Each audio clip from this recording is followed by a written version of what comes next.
하나님께서 거룩한 성에 또 부족한 종을 세워 주님을 증거할 수 있도록 은혜를 내려주신 하나님 감사합니다. 오늘 귀한 예배 속에 주님 함께하여 주옵소서. 예수 그리스도의 이름으로 기도드립니다. 아멘. 오늘은 참제자라고 하는 그러한 제목으로 하나님의 말씀을 증거하겠습니다. 그래서 우리가 이 복 있는 사람이 어떠한 사람인가, 복 받은 사람이 어떠한 사람인가, 이것을 우리가 직설적으로 말한다라고 하면은 바로 예수 그리스도에게 선택된 사람들. 그러니까 우리가 만세전에 하나님께서 우리를 선택했다고 그러잖아요. 그러니까 하나님께 이 선택된 사람들이 어떠한 사람이냐, 그것이 바로 복을 받은 사람이라는 거예요. 그래서 우리가 이제 하나님의 자녀로 선택받음을 통해서 우리는 선택으로 끝나는 것이 아니라 우리에게는 자유의지가 주어졌다는 거예요. 그러니까 하나님의 자녀로 선택을 받았는데 그 선택을 받았다 할지라도 그 선택된 자로서의 삶을 살 수도 있고, 선택되었지만은 내가 누리지 못하는 삶을 살 수도 있다라고 하는 거예요. 그래서 우리는 오늘 이 말씀을 통해서 우리가 선택된 자로서의 삶은 어떤 삶이냐, 이게 제자의 삶이라는 거예요. 그러니까 우리는 이 제자의 삶을 살아야 된다는 거예요. 이번에 목요일 날 3주 동안, 이번 주까지 성상교회라고 하는 3분에 있는 교회에서 그 목사님이 세미나를 하시더라고요. 그러면서 이제 원로 목사님이 올라오셔서 말씀을 하시는데 협동 목사로 계시더라고요. 인천의 큰 교회, 자기가 한 2,000명까지 이렇게 교회가 부흥을 시켜놓고, 이 합동측 교회라 70만 되면 거기는 무조건 은퇴가 돼가지고 거기 원로 목사인데, 여기 와서 원로 목사 할 것이 없어가지고 할 일이 없잖아요, 원로 목사님. 그래서 여기서 성산교회에서 협동 목사로 봉사를 하고 계시더라고요. 74살 되셨는데, 근데 그분이 올라오셔가지고 하시는 말씀이 무슨 말씀을 하시느냐, 나는 실패한 목사다. 그러면서 자기는 외형적으로 봤을 때에는 자기를 성공한 목사라고 한다는 거예요. 왜? 적은 교회 열심히 해가지고 그래도 2,000명이 넘는 교회 만들고, 또 만 70세가 돼가지고 영광대교회 은퇴하고 그랬는데, 자기는 바로 실패한 그 목회자라고 목사님들에게 자기는 고백을 하고 있는 거예요. 왜 실패한 목회자냐? 결론적으로 그분은 그런 얘기를 하더라고요. 자기는 참 제자의 삶을 살지 못했다는 거예요. 그래서 자기는 강단에 서서 참 어떻게 하면 성도들을 기쁘게 하고 성도들에게 은혜를 끼치고, 그런 걸로 자기보다 열심히 한 사람은 없다는 거예요. 그러나 자기가 은퇴를 하고 이제는 성경을 많이 읽으면서 깨달은 것이 뭐냐, 나는 실패했구나. 그래서 자기는 많이 눈물을 흘리고 회개를 하고, 나는 참 제자의 삶을 산 것이 아니라 그냥 어떻게 보게 되면 무늬만 있는 제자의 삶을 살았구나, 그러한 그런 생각을 하게 되고, 요새 많이 은혜를 받고 어떻게 하면은 참 제자의 삶을 살아야 되는가. 그래서 다시 한번 자기는 성경을 읽으면서 그 말씀 가운데 사는데 그 삶이 얼마나 행복한지 모른다라고 이렇게 말씀하고 있습니다. 그래서 우리는 바로 어떠한 삶을 살아야 되느냐고 하면은 제자의 삶인데, 그 제자 가운데에서도 참 제자의 삶을 살아야 된다는 거예요. 그래서 우리가 예수 그리스도를 믿고 십자가의 은혜를 체험한 우리들은 이 참 제자의 삶을 살아야 되는데, 그 참 제자의 삶이 어떠한 삶이냐? 그게 바로 우리가 예수님의 그 제자들, 특별히 그 사도 바울의 삶이 우리가 보게 되면 참 제자의 삶이라는 거예요. 그래서 이 사도 바울은 보게 되면요, 참 대단한 분이에요. 나는 예수의 심장을 가졌다고 그러죠. 그리고 이 사도 바울은 어떻습니까? 나를 본받는 자가 되라.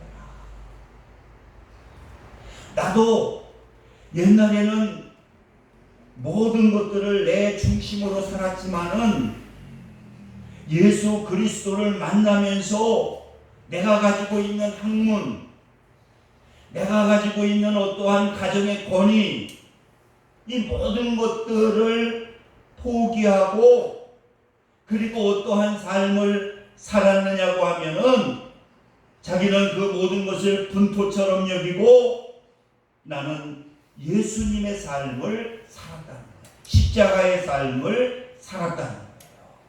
그래서 오늘 그 참제자의 삶, 그 예수님께서 말씀하시는데 우리는 어떠한 삶을 살아야 되느냐? 첫째는 자신을 낮추는 삶을 살라고 말씀하고 있습니다. 오늘 3절 13절 한번 보시기 바랍니다. 너희가 나를 선생이라 또는 주라 하니 너희 말이 옳도다. 내가 그러하다. 내가 주와 또는 선생이 되어 너희 발을 씻었으니 너희도 서로 발을 씻어주는 것이 옳으니라. 그 예수님께서는 우리에게, 그 제자들에게 이 참 제자의 삶은 뭐냐? 자신을 낮추는 그러한 삶을 살라고 예수님께서는 말씀하고 있습니다. 그리고 우리가 이 사도 바울도 보게 되면은 그 빌립보서 2장 8절에 사람의 모양으로 나타나사 자기를 낮추시고 죽기까지 복종하였으니 곧 십자가의 죽으심이라. 예수님은 하나님이시지만 어떻습니까? 사람의 모양으로 나시고 자기를 낮추셨는데 어디까지 낮추셨느냐? 죽기까지 복종하셨다라고 이렇게 말씀하고 있는 것입니다. 그래서 우리는 어떠한 삶을 살아야 되느냐? 자신을 낮추는 이 겸손한 삶을 살기를 원하시는 분이 누구시냐? 바로 하나님이고 우리가 예수님이라는 거예요.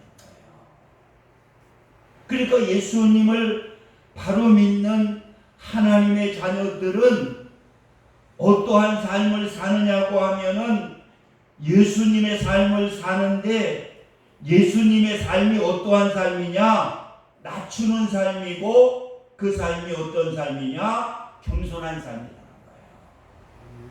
그래서 여러분, 우리가 이 서신을 보게 되면은 그 예수님의 제자들은 그들이 어떻게 낮추고 있느냐? 그 예수 그리스도의 종이라는 거예요. 그 제자들을 보게 되면은 그 낮추는 삶을 사는데 어떠한 삶을 사느냐고 하면은 나는 종이라는 거예요. 예수 그리스도의 종이라는 거예요.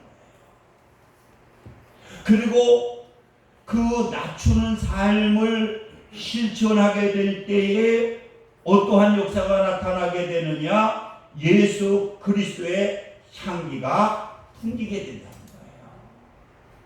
제가 오늘 글을 읽어보니까 안 바보 청년 의사,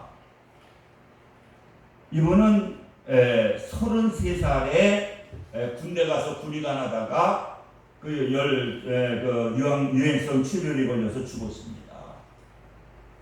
그래서 이 장례를 치르는데 영락교회에서 신앙생활을 했는데 그 한경직 목사님 돌아가셔서 사람들이 제일 많이 왔던 거예요.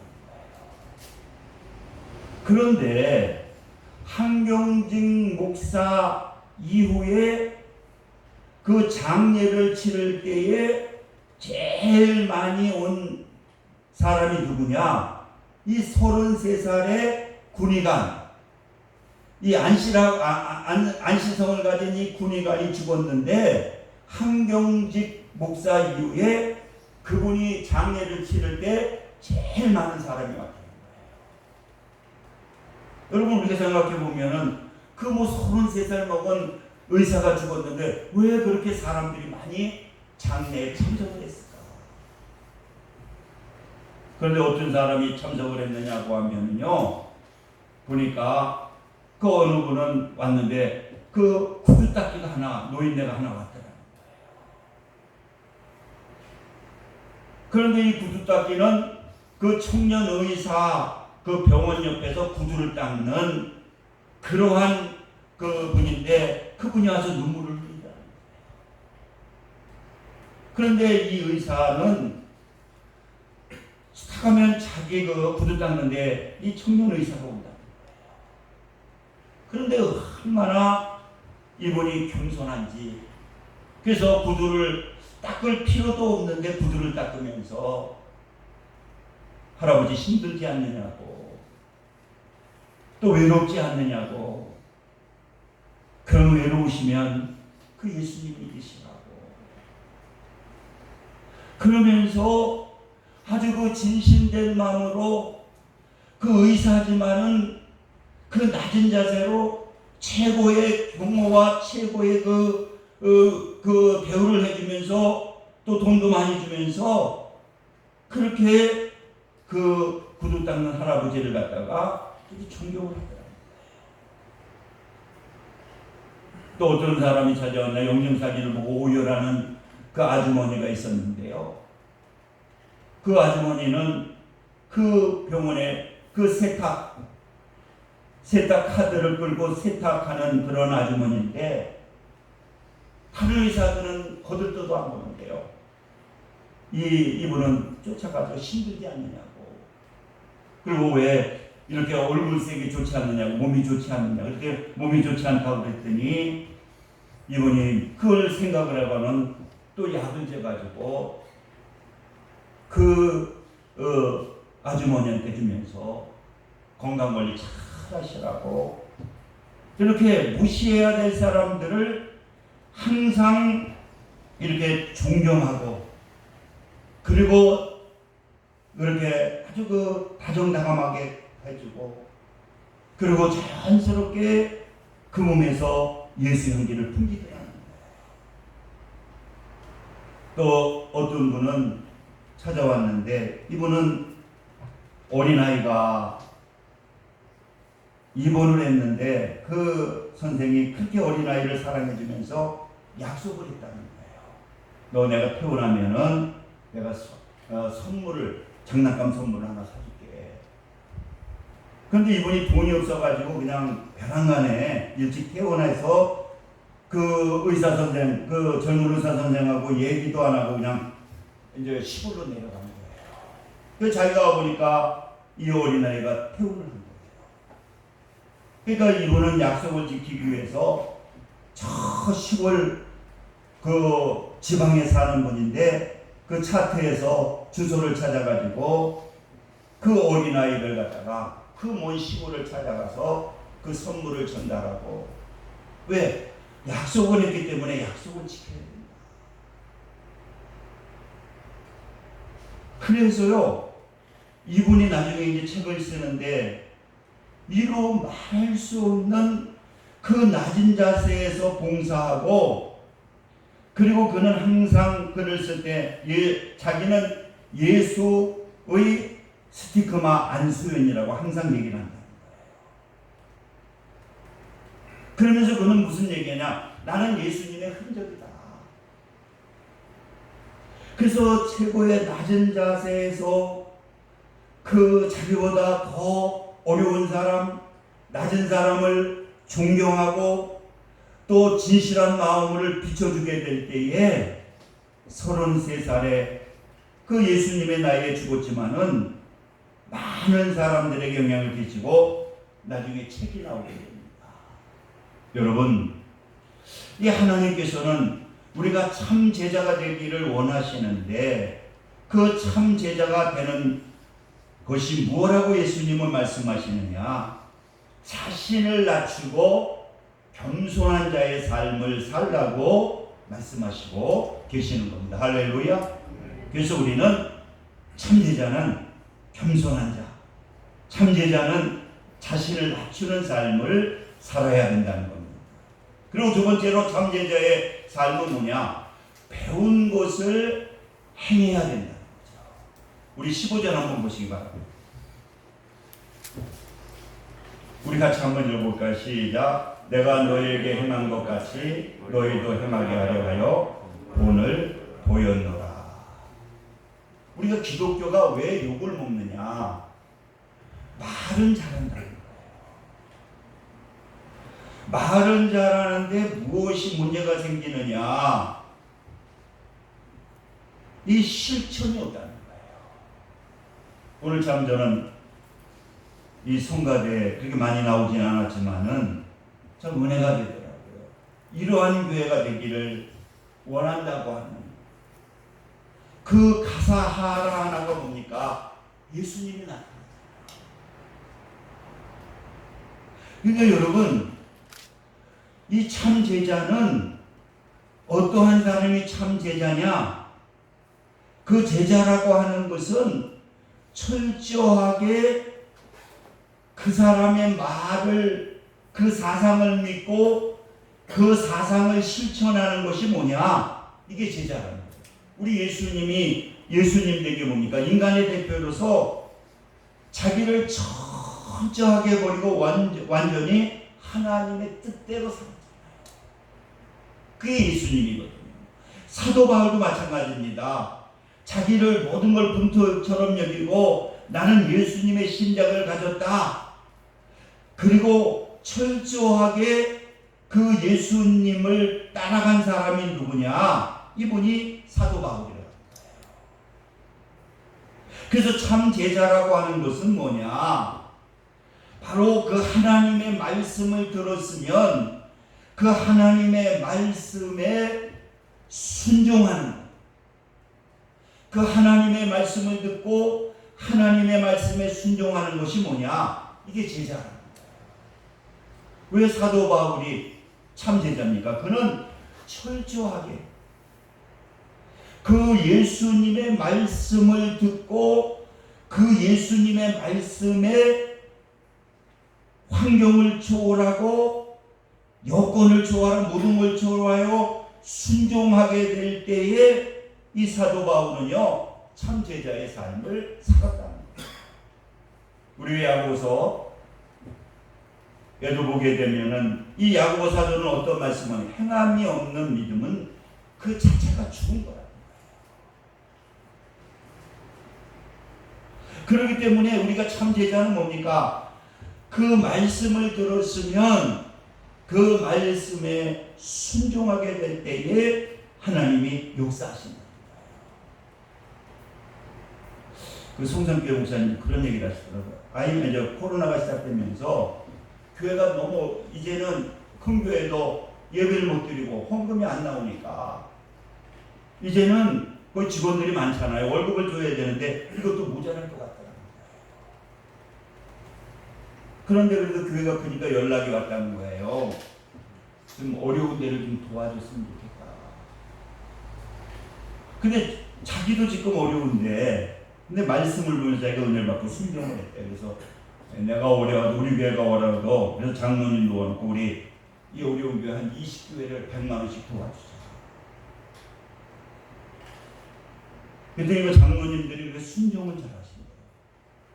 목사님이 기도하셔서 그런 마음이 있으면 장로님이 여러분 계시잖아요. 그럼 그렇게 하겠습니다. 그래가지고 이게 다음에 만약에 모자라서 월급을 못 줄 것 같은 정도인데도 진짜 어려운 교회가 많으니까 도와줬다는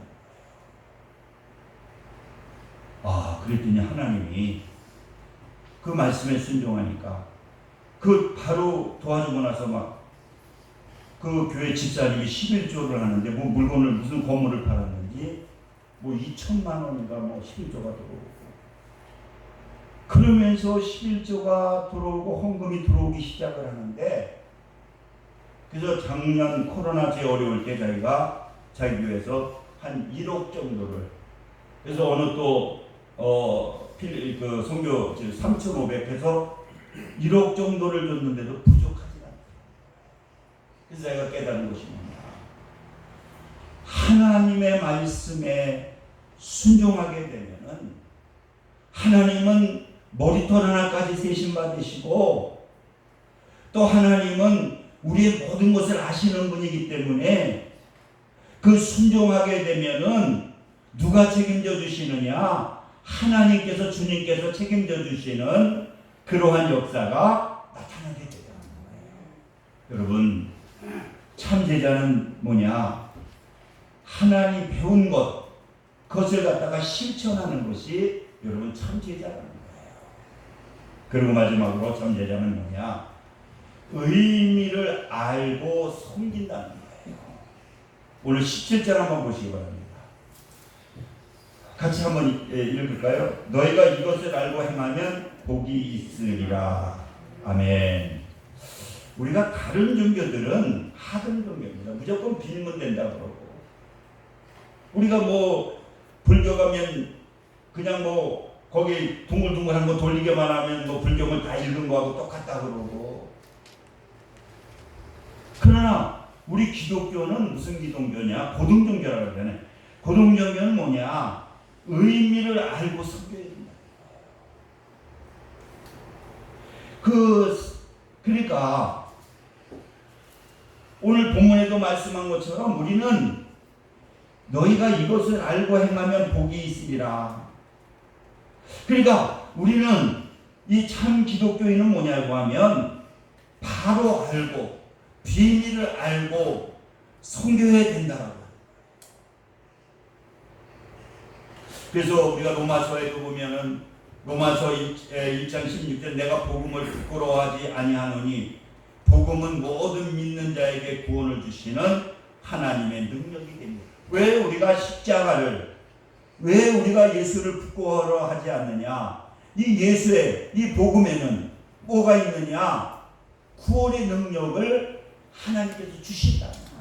그러니까 우리가 이런 것들을 성경을 통해서 우리가 성경을 읽으면서 그 말씀을 의미하고 그 말씀을 깨달게 될 때에 우리가 더 주님을 섬길 수 있고 더 주님의 제자가 될 수가 있더라는 거예요.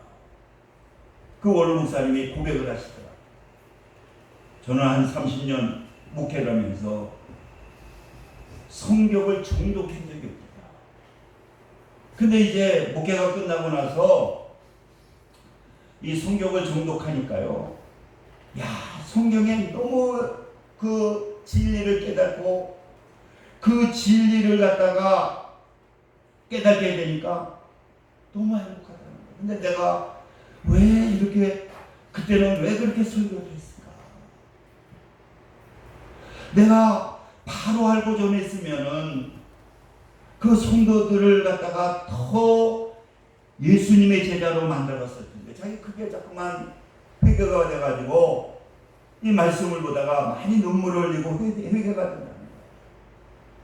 내가 강단에서 예수님을 전해야 됐는데 내가 예수님을 바로 알고 성도들을 바로 가르쳤어야 됐는데 그래서 자기는 지금 그 말씀을 읽으면서 그 예수님께서 주시는 그 의미 십자가의 의미, 복음의 의미를 깨닫게 되면서 이제 내가 너무나 잘못했구나 하는 것을 막 깨닫게 됐다고 막 우시더라고요. 여러분, 우리 참제자는 뭐냐? 의미를 알아야 돼요. 그 의미를 알기 위해서는 어떻게 해야 되냐? 우리가 성경을 읽어야 됩니다. 그 성경을 읽게 될 때에 그 성경을 통해서 그 복음에 대한, 십자가에 대한 참 의미를 깨닫게 되는 거예요. 그래서 요한복음 8장 32절에 진리를 알지니 진리가 너희를 자유케 하리라. 그래서 참제자는 의미를 알고 섬기는 것이 바로 참제자라고 하는 것입니다. 그래서 우리는 오늘 이 말씀을 통해서 다시 한번 우리가 예수 그리스도의 의미를 알고 주님의 제자로서의 삶을 사시기를 주님의 이름으로 축원을 드립니다. 우리 기도합니다. 할렐루야. 좋으신 사랑의 하나님 감사합니다. 오늘 참제자의 삶에 대해서 말씀을 증거했습니다. 낮추는 것이라고, 말씀을 믿고 순종하는 것이라고, 참 의미를 깨닫는 것이라고 말씀했사오니 이 한 주간도 주님을 묵상하고 말씀을 묵상하여 승리하는 삶을 살 수 있도록 성령님 역사하여 주옵소서. 예수 그리스도의 이름으로 기도드립니다. 아멘. 찬송가 270장 들으시면서 준비하신 예물을 하나님께 드리겠습니다.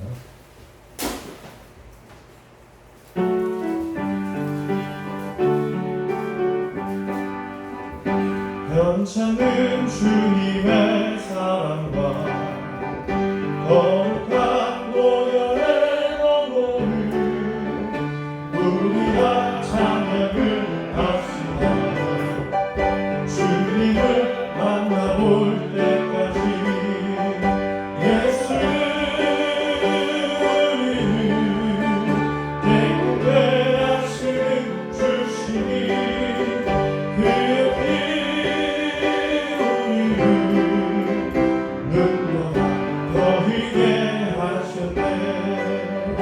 우리를 깨끗게 하기를 소중한 생명의 보리새 생명의 구원을 받는 자 하나님 찬양을 합시다.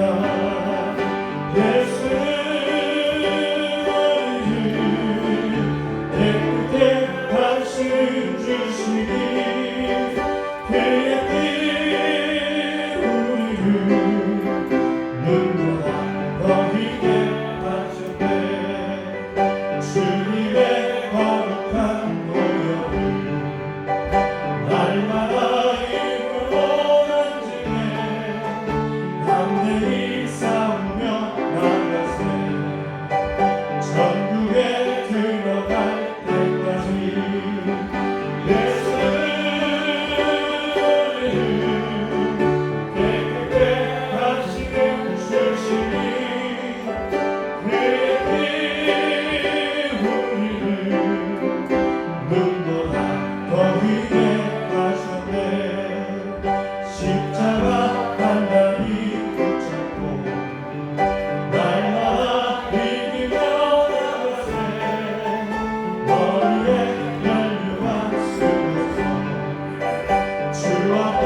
할렐루야. 아버지 감사합니다. 오늘도 귀한 말씀 가운데 참제자의 삶을 살려가시는 말씀 주셨는데 내가 참제자인가 다시 한번 내 자신을 점검할 수 있도록 은혜 주신 하나님 감사합니다. 오늘 말씀 듣고 내가 참제자로서의 삶을 살 수 있도록 귀한 삶이 되게 하여 주옵소서. 이 시간 정성을 다해 귀한 예물 하나님께 드렸사오니 하나님께서 기뻐 받아주시고 넘치는 은혜로 축복하여 주옵소서. 예수 그리스도의 이름으로 기도드립니다. 아멘. 우리 일어서셔서 찬송 1장 부르시고 축도하심으로 예배를 마치겠습니다.